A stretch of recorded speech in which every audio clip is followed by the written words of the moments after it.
నమస్కారం, నేను మీ జాహ్నవి. ప్రస్తుతం మనం ఎక్కడున్నామో తెలుసా? హిమాలయాల్లో సంచరించి యోగులు, సిద్ధ గురువుల దగ్గర ఎంతో విజ్ఞానాన్ని సంపాదించి ఆ జ్ఞానం మొత్తం కేవలం ఆయనకే కాకుండా జనహితం కోరి జనాలందరికీ కూడా ఎంతో మేలు చేయాలి, జనమందరూ ఉద్ధరింపబడాలనే సదుద్దేశంతో 108 సంవత్సరాల వయసు వచ్చినా సరే ఎంతో ఉత్సాహంగా, ఉల్లాసంగా, ఎంతో యాక్టివ్గా, ఎనర్జెటిక్గా, ఒక ఇన్స్పిరేషన్ పర్సన్గా ఎంతో నిలిచిన సిద్ధ గురువులు, యోధులనే చెప్పాలి. నిజంగా చెప్పాలంటే శ్రీ సిద్ధానందగిరి స్వామి వారి దగ్గర ప్రస్తుతం మనం ఉన్నాం. నిజంగా ఈరోజు ఇక్కడికి రావడం అనేది జన్మజన్మల పుణ్యఫలమనే చెప్పాలి. సో మరి స్వామితో మనం మాట్లాడే ప్రయత్నం చేద్దాం. నమస్తే స్వామి. జై గురుదేవ్. స్వామి, మీ ఆరోగ్య రహస్యం ఏంటి? మరి మేము కూడా అన్ని సంవత్సరాలు బ్రతకగలమంటారా? ప్రతి ఒక్కళ్ళు, భూమి మీద ఉన్న ప్రతి ఒక్కళ్ళకు 120 ఏళ్ళ ఆయుష్ సహజమైన ఆయుష్. అది 120 ఈ రోజుల్లో, ఈ కలియుగంలో. ఎస్, కలియుగం ఇదేమి ఇప్పుడు కలియుగం మొదలై కేవలం 5000 ఏండ్లే జస్ట్ మొదలైంది కలియుగం.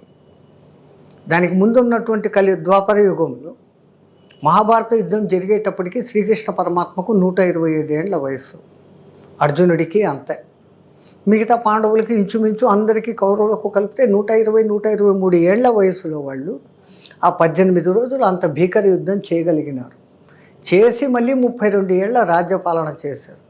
అంటే దే లివ్డ్ ఫర్ 152 ఇయర్స్ పాండవులు. మన లైఫ్ మన చేతిలో ఉందమ్మా.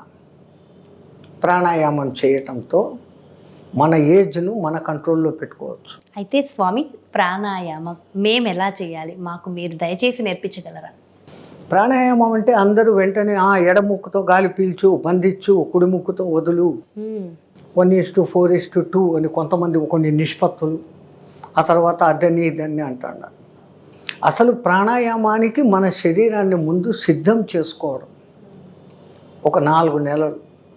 ఎవడో ఒలింపిక్లో గోల్డ్ మెడల్ సంపాదించాడు అంటే ఒక్క దినంలో పరిగెత్తే కనుక వాడి గుండెకాయలు పగిలిపోతాయి. బట్ వాడు ఏళ్ల తరబడి కిలోమీటర్లు పరిగెత్తి, ఆ తర్వాత కాళ్లకు 2-3 కిలోలు బరువు పెట్టుకొని పరిగెత్తి, ఘాట్ సెక్షన్లలో సైకిళ్ళు తొక్కి, ఈ సాధనలు చేస్తూ 2-3 ఏళ్ళు అయ్యి ఆ రన్నింగ్ చేయను మొదలు పెడితే ప్రతి దాంట్లో కూడా ఒక సాధనా విధానము అనేది ఉంటుంది.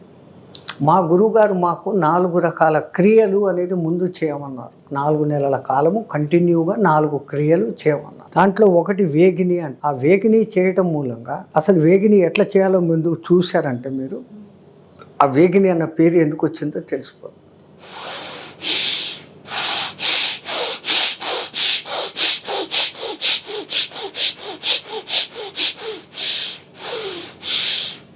ఇది అంతా ఒక్క రౌండ్. దీని మూలంగా ఏం చెప్తుంది? మన శ్వాస నాళాలలో ఉన్న కల్మషాలన్నీ ధోబీ బట్టలు ఉతికితే కల్మషాలు బయటికి పోయినట్లుగా పోతాయి. రెండవది, వేగంగా తీసుకుంటూ వదలటంతో లంగ్స్లోకి ఇంతకు ముందు అంతా కాకుండా లంగ్స్ ఓవర్గా ఫిల్ అవుతాయి. ఇంతకుముందు ఏం చేస్తున్నాం? తీసుకుంటున్నాం, వదులుతున్నాం అని అనుకొని చేస్తే తీసుకుంటున్నాం, లేకుంటే అది లేదు. వితౌట్ అవర్ నాలెడ్జ్ ఇన్వాలంటరీగా జరిగిపోతాం. అట్లా కాకుండా దాన్ని వాలంటరైజ్ చేసే దానికోసం చేసేది ప్రాణాయామం. అది చేయాలంటే మొదట చేయాల్సిన క్రియ ఇది. ఊపిరితిత్తుల లోపల ఉన్న కల్మషాలు, శ్వాస నాళాల్లో ఉన్న కల్మషాలు బయటికి వెళ్ళిపోతాయి. At the same time lungs expansion అనేది జరుగుతుంది. ఈ చేస్తున్నప్పుడు గమనించాల్సిన విషయం, వెన్నుపూసను కదిలించొద్దు, స్ట్రైట్గా ఉండాలి. స్ట్రైట్. గాలి పీలుస్తున్నప్పుడు పొట్ట ఉబ్బుతుంది, గాలి వదులుతున్నప్పుడు లోపలికి పోతుంది. సో ఇది రాంగ్గా చేస్తూ ఉంటాం, తప్పు. అందుకే చూడండి,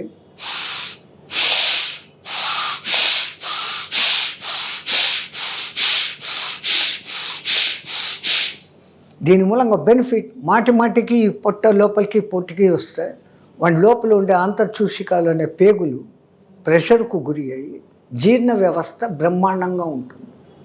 వాడు ఏమి తిన్నా కానీ అది అరుగుదల జరుగుతుంది. ఈ శ్వాస నాళాలు శుద్ధమైతే పేగులకు శక్తి కలుగుతుంది, ఆహార జీర్ణ వ్యవస్థ. ఇది మొదటి క్రియ. ఇది ఒక్క రౌండ్ మొదట్లో ఒక 3 రౌండ్లు చేస్తూ. అంటే ఎంతసేపు 3 రౌండ్లు అంటే జస్ట్ ఇది.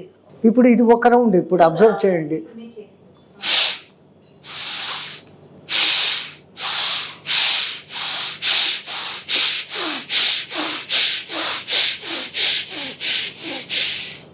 చేయగలిగినంతసేపు ఇది ఒక రౌండ్ చేసి వెంటనే ఒక 2 నిమిషాలు 1 నిమిషం రిలాక్స్ తీసుకోవాలి. కొత్తగా చేసినప్పుడు కళ్ళు తిరిగినట్లు చెవులు దిమ్మెక్కినట్లు అనిపిస్తుంది.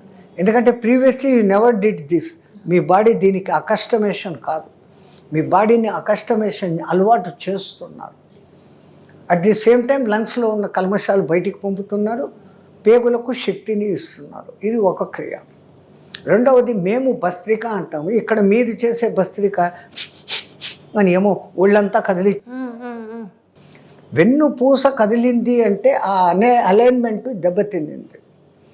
షట్చక్రాలకు సహస్రానికి మూలాధారానికి ఉన్న ఆ అలైన్మెంట్ ఒక కడ్డీ సరిగ్గా దింపితే ఆ కన్నంలోకి నేరుగా వెళ్ళిపోవాలి. కానీ ఇది ఇట్లా అయిపోయిందంటే సబ్ డిస్టర్బ్ అవుతాయి. మేము చేసే భస్త్రిక ఇట్లుంటుంది.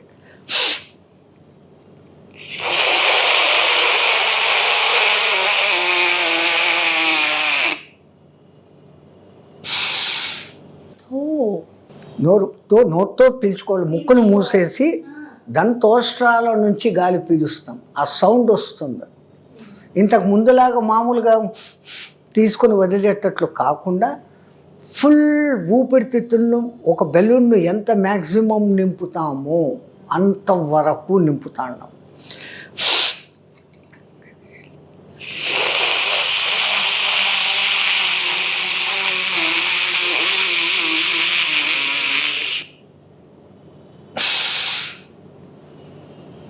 దీన్ని భస్త్రిక అంటాం. ఇది చేయడం మూలంగా బెనిఫిట్స్, గాలి ఇక్కడి నుంచి పోవటం మూలంగా మీకే జన్మలో ఎప్పటికే కానీ టాన్సిల్స్ అనేటివి రావు. రెండవది ఈ గాలిని ఇట్లా బలంగా పీలుస్తాం కాబట్టి ఈ మెడ నరాలన్నీ టైట్ అవుతాయి. ఇక్కడ థైరాయిడ్ అనేది మీరు ఒకటి చెప్తారు, అది మనిషిని ఒబేసిటీకి కారణమవుతుంది, లెస్సిటీకి చాలా ఇబ్బంది పెడుతుంది స్వామి. ఈ కాలంలో ఉండేవాళ్ళు పాపం ఒబేసిటీతో బాధపడుతున్నారు. చాలా లేదు ఆ ఒబేసిటీ ఆ థైరాయిడ్ లెస్ యాక్టివిటీగా పనిచేసిందంటే తిన్నది ఒళ్ళుకు పట్టకుండా పోతుంది. ఒబేసిటీకి 2 కారణాలు. పూర్వంలాగా కష్టపడి ఎవరూ పని చేయడం లేదు, వాళ్ళ ఇల్లు వాళ్ళు ఊడ్చుకోవడం లేదు, వాళ్ళ ఇంటి ముందు నీళ్లు చల్లి ముగ్గులు వేసుకోవడం లేదు, ఆ ఆవులకి ఇంత కనీసం గడ్డి పెట్టడం లేదు, కడిగి శుభ్రం చేసే మాట దేవుడు. ఇప్పుడు ఆవులే లేవు, అపార్ట్మెంట్ల సంస్కృతి. 7 గంటలకు లేచి బెడ్ కాఫీ లేచి తాగి వెళ్ళిపోయడం తప్ప ఇంకా కావాలి కుక్కల్ని పెంచుకో. ఈ పనులన్నీ చేయడం లేదు. వాళ్ళు ఇంతకుముందు ఇసురాయితో పిండి రుబ్బుకునేవాళ్ళు, ఇట్లా పిండి రుబ్బుకునేవాళ్ళు, దంచుకునేవాళ్ళు.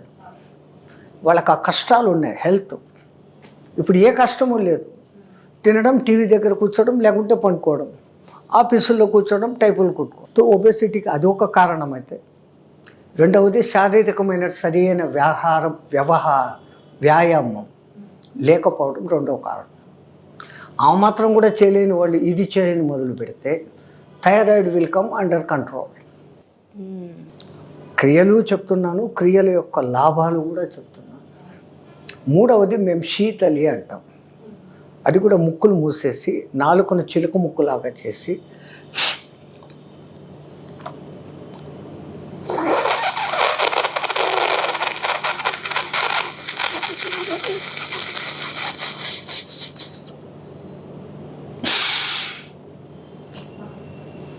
కొంతమందికి పాపం నాలుక మడిచేకి కాదు, అసలు రావట్లేదు మాకు. వాళ్ళు ఏం చేయాలా, ఈ దారం రీల్ ఉంటాడు, దారం రీల్ అది నోట్లో పెట్టుకోవాలి.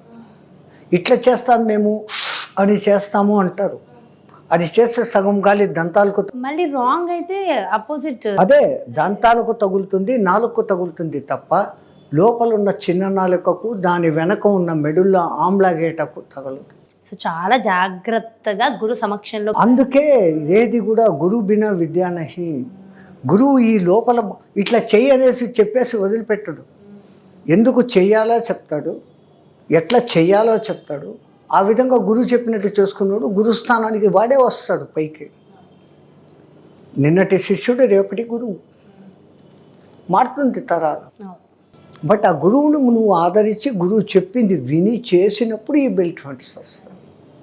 ఈ శీతలి బెనిఫిట్ మెడుల్లా ఆమ్లాగేట కూల్ అవుతుంది.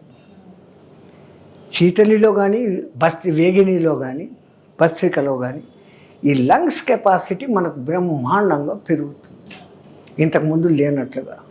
గాలిని ఎవరు ఇంతకుముందు అంతకు పీల్చరు కదా.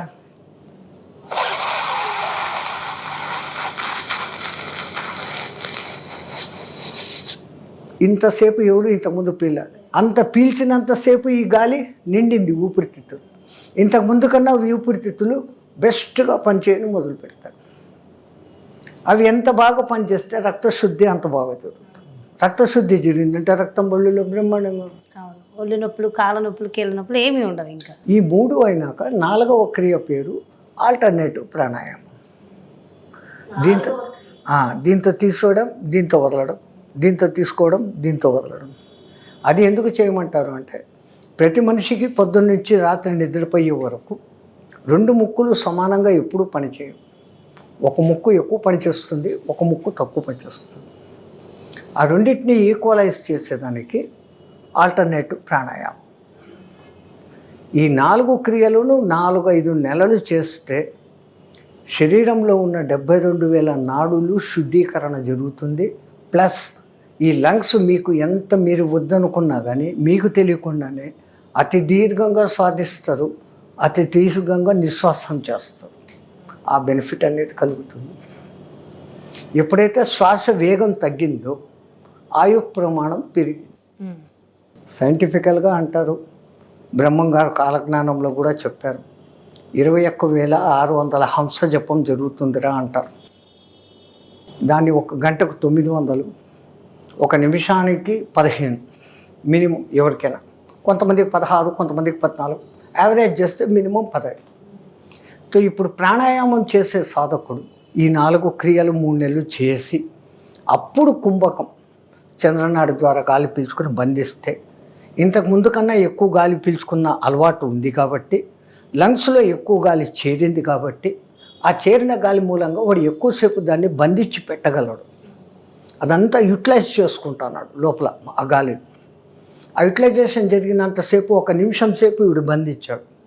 ఈ నిమిషంలో వేరేవాడు 15 ఊపిళ్ళు తీసుకొని వదిలాడు. వీడికి 1 ఊపిరే. తో 14 రెస్పిరేషన్స్ 1 ప్రాణాయామంలో వీడికి మిగిలింది. 1 గంట సేపు ఉదయము, 1 గంట సేపు మధ్యాహ్నము, 1 గంట సేపు సాయంత్రము 3 త్రిసంధ్యలలో కనుక చేయగలిగితే 2-3 రోజుల్లోనే ఒక లైఫ్ స్పాన్, 1 దినం మనకు ఎక్స్టెన్షన్ అవుతుంది. సేమ్ ఇంత యాక్టివ్గా ఎనర్జెటిక్గా ఉండొచ్చు ఎవరైనా.